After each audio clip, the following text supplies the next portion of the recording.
Today I'm going to be reviewing a book that I have been wanting to get into for a little while now. This is Elisabeth Elliot, A Life, and it's by Lucy S.R. Austin, and it is from Crossway. And this is a nice, hefty, thick book here. I think there's a lot of pages. There's an index in the back and some notes. Let me see where the story itself actually ends. Acknowledgements. Yeah, so it's like 525-ish pages. So this is not a light read. But I was really interested in Elisabeth Elliot, and that's why I picked this one up. I'm not quite done with it yet, but I'm pretty far into it enough that I feel that I can give you a little more information about it.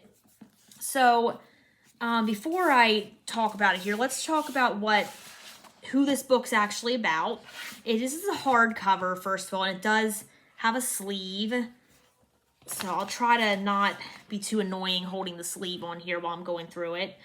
But it says, in the mid-1950s, missionary Elisabeth Elliot became known worldwide for choosing to live alongside those who had killed her young husband, Jim. Working to create a written language I'm going to pronounce this wrong, a written language for the Waorani people, apologize if I butchered that, until 1961, she was hailed as an exceptional example of forgiveness and faithfulness, but her story includes far more than her heartbreaking loss and courageous response. In this in-depth biography, Lucy S.R. Austin illuminates the full life of Elisabeth Elliot, including her childhood with mission-minded parents, education and vocational training at Wheaton College and beyond, her relationship with Jim Elliot, and after his death, the development of her thought and work over an almost 60 years as a writer and speaker.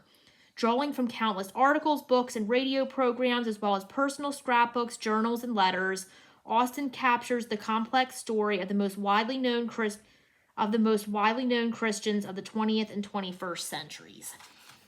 So what drew me to read about Elisabeth Elliot is one of my pastors in a small group Bible study had talked a little bit about her story, and it kind of got me interested in knowing more. And I looked up, I found this book, and I just really wanted to read it to learn more about her, because I had heard about the story about her husband being killed and her living among the people that had actually killed him and being a missionary there. And I was just really interested because I just thought, wow, that's incredible that she was able to do that. There's so much more to her life than that as well. And that's obviously the most well-known portion of her life, but she was a really incredible individual. So I was really excited to get into this and read it.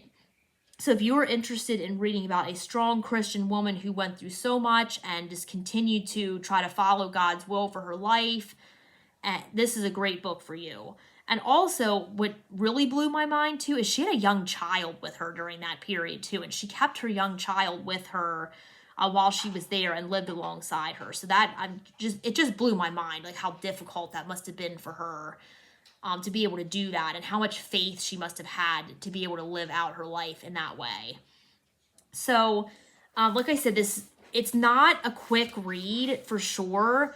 It goes into a lot of details. Sometimes I almost feel like too many details. Like it was just really a lot. I did like the book, don't get me wrong, but it's not something you're going to read in a few days. Like it's definitely something, I do a chapter a day.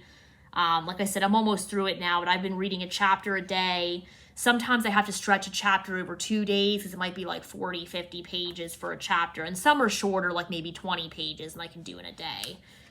But there's tons of details here. It's not a book that is just going to gloss over those details. It really goes into a lot of detail and tells you all about her life here.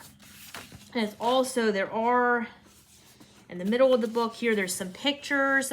So that was really interesting to see some letters and her writing.